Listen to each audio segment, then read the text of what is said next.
Hello there. Today, we'll walk you through the simple steps of using the Kome browser extension to summarize a PDF file. Let's get started. First things first, make sure you have the Kome browser extension installed. You can find it on the Chrome Web Store. Download and install it.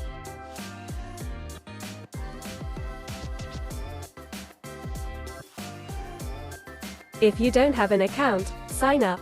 It's quick and easy.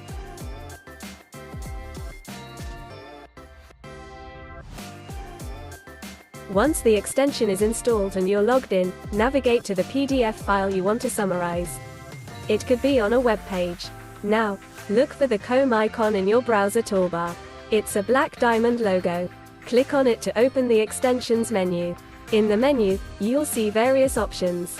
Look for Summarize PDF and click on it. This will initiate the process of summarizing the content of the PDF file. Sit back and relax as Kome does its magic. The extension will analyze the PDF file and generate a concise summary for you.